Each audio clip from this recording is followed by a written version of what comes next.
Bonjour et bienvenue sur cette vidéo de présentation du dernier ouvrage paru aux éditions de la SER, Famille en contre-révolution, contre-révolution en famille, mobilisation, conflit et transmission politique, dirigé par Nicolas Soulas, qui est avec moi aujourd'hui. Bonjour Nicolas. Bonjour Stanislas. Et merci donc de répondre à mes questions au sujet de ce livre que tu as dirigé. Pour commencer, est-ce que tu pourrais retracer la genèse de de cet ouvrage, nous expliquer comment l'idée en est venue? Oui, alors absolument. C'est en fait un colloque que j'ai organisé avec Virginie Martin, Paul Choplin et Boris Deschanel en collaboration avec les archives départementales de la Drôme et le service Valence Roman Agglo. En fait, l'idée est partie en travaillant sur les paillants. Je me suis rendu compte finalement que la question du lien entre la politisation des individus et les effets de cette politisation au sein des familles avait été assez peu étudiée, donc on a eu envie d'explorer cette thématique.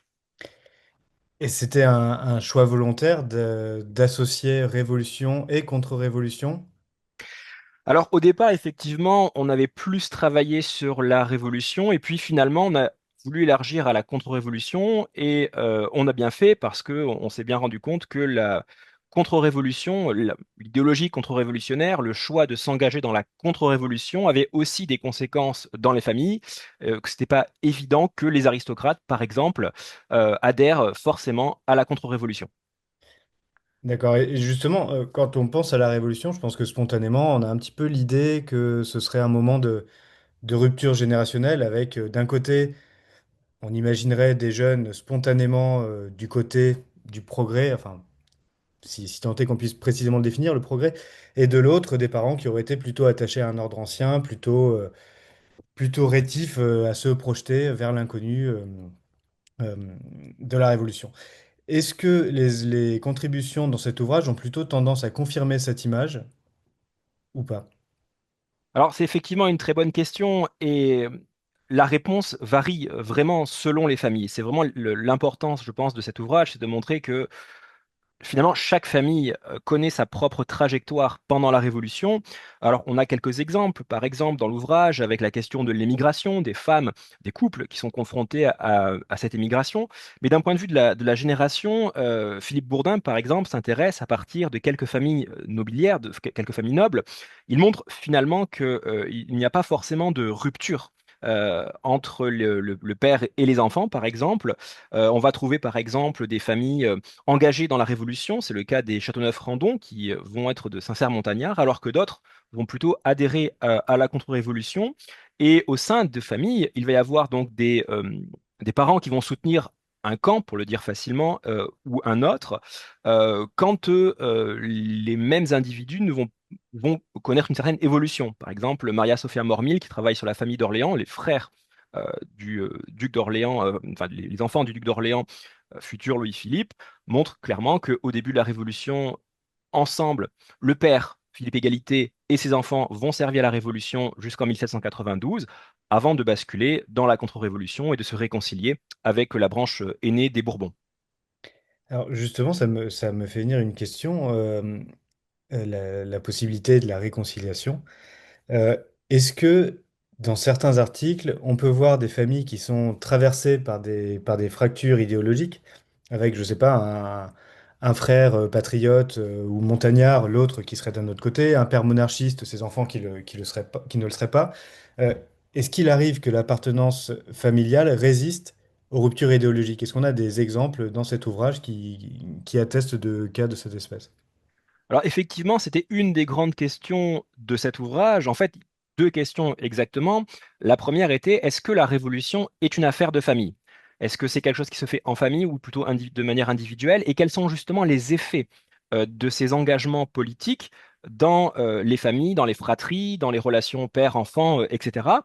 Et là encore, il y a plusieurs exemples qui montrent clairement qu'il y a des ruptures, mais que ces ruptures ne sont pas forcément définitives, que les solidarités familiales sont extrêmement importantes, que quels que soient les camps que les individus vont choisir, il y a des solidarités familiales qui ont été entretenues avant la Révolution française et qui résistent. Alors, pas dans toutes les familles, évidemment, mais on a quand même un certain nombre d'exemples.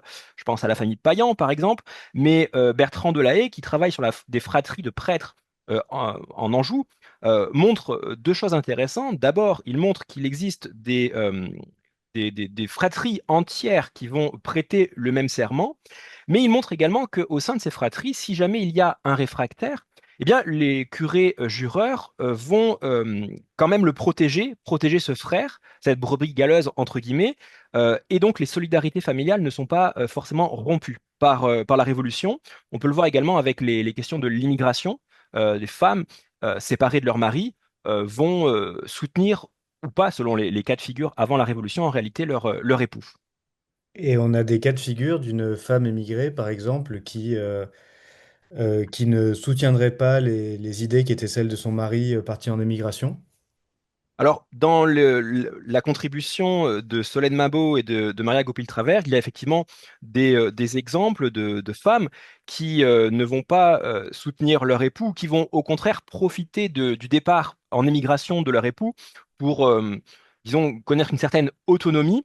Mais là, manifestement, ça dépend beaucoup en fait de la situation du couple avant la Révolution plutôt que pendant la Révolution. Là, dans ce cas de figure, ce n'est pas le divorce, entre guillemets, n'est pas idéologique. Ce sont des problèmes, entre guillemets, de couple qui ont été amplifiés par le départ en immigration. Oui, et Et c'est ce qui pose, pardon, et ce qui pose clairement la question du retour en immigration qui est extrêmement difficile. Quand des femmes ont vécu séparées de leur mari, qu'elles ont pu développer une certaine autonomie qu'elles n'avaient pas forcément auparavant, le retour du mari dans le foyer pose évidemment des questions d'adaptation, de réconciliation même, qui sont parfois difficiles.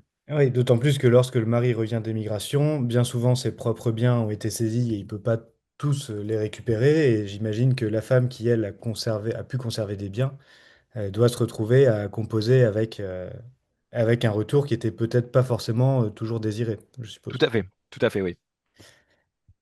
Et il y a un autre aspect important de cet ouvrage qui est justement, on en a parlé un petit peu, l'aspect de la temporalité, puisque on suit souvent, notamment dans ta contribution sur les païens, les familles sur plusieurs décennies, parfois jusqu'à l'Empire. Et c'est une question qu'on se pose fréquemment sur la Révolution.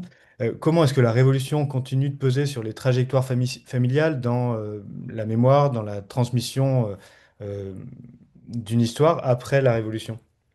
Effectivement, là aussi, c'était la troisième question en fait que nous sommes posée, que nous avons explorée au cours de ces 2 journées de colloque, à travers en fait deux thématiques finalement, une assez neuve, la question des enfants dans la Révolution et notamment comme Simien a travaillé sur les enfants de conventionnels, Shane Reynolds a travaillé sur d'autres enfants de révolutionnaires, notamment ceux de Fouquier-Tinville, et les contributions travaillant sur les enfants montrent évidemment que ces familles souffrent de la Révolution et que la construction de ces enfants adolescents dans une société post-révolutionnaire est particulièrement compliquée.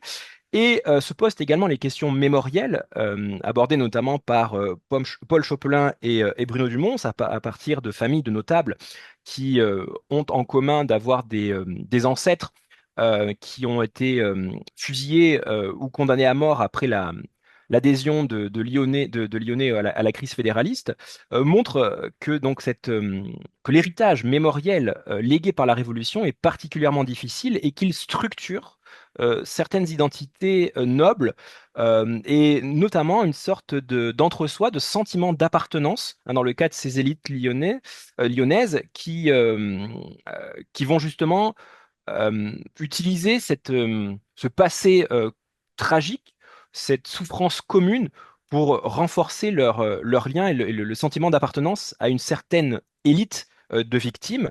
Et dans le cas des païens que tu as évoqué, et je t'en remercie, c'est la construction d'une légende noire, d'une famille qui est marquée par le sceau infamant du robespierrisme, puisque les frères Payan sont des intimes de Robespierre. L'un est d'ailleurs guillotiné avec Robespierre, hein, Claude-François Payan. L'autre survit, il meurt en 1852. Mais toute sa vie, il va devoir porter ce lourd fardeau et son fils va en fait construire sa carrière politique à l'opposé des choix politiques de son père, puisque lui va plutôt jouer la carte de l'Empire, d'abord de la République et puis finalement de l'Empire, et il va participer en 1851 à la répression du soulèvement républicain dans la Drôme, et en se présentant ensuite comme un zélé bonapartiste. Donc on a construit cette carrière dans la magistrature comme une opposition à la carrière politique du père.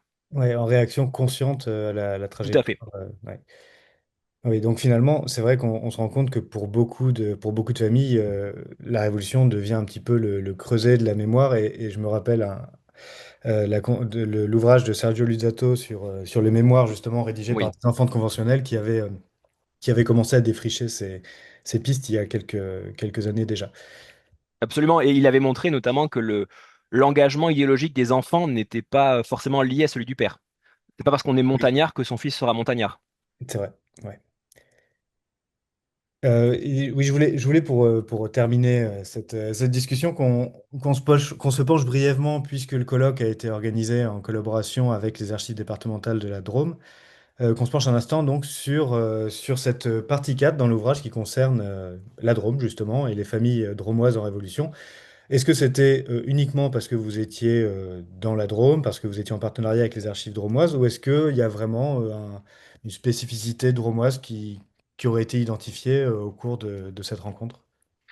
Alors, non, je pense pas qu'il y ait de spécificité drômoise, même si Annie Duprat aime bien parler du gang des Drômois en parlant des Juliens ou des Paillans. Il se trouve que c'était au moment où j'étais sur le point de terminer la rédaction de mon ouvrage sur les Paillans, que j'avais beaucoup travaillé sur les archives de la Drôme et que je voulais organiser ce colloque en lien, en dialogue en fait, avec les archivistes qui ont pu proposer des pistes pour les étudiants ou pour les chercheurs confirmés en présentant les différentes sources qui ont permis de travailler justement sur l'histoire de la famille, donc principalement sur la série J, les archives privées des archives départementales de la Drôme. Vraiment, l'idée, c'était de développer, de renforcer le partenariat avec les archives départementales de la Drôme afin d'inciter les étudiants à venir travailler dans ces départements entre guillemets périphériques. Ils souffrent de leur éloignement de centres universitaires et donc ne sont pas régulièrement visités par des étudiants de master. Donc c'était aussi l'occasion de valoriser les fonds drômois et de discuter, de dialoguer donc avec les archivistes. Oui, et puis c'est vrai que d'ailleurs les archives privées, souvent un petit peu moins bien inventoriées, sont sous-exploitées à mon avis encore aujourd'hui. Et ces archives drômoises, est-ce que à ta connaissance, elles ont été visitées par la suite? Est-ce que le colloque a eu des échos? Est-ce que des étudiants de master ont travaillé à Valence? Alors, effectivement, pour revenir à la première partie de ta question, effectivement, les archives privées sont assez mal exploitées.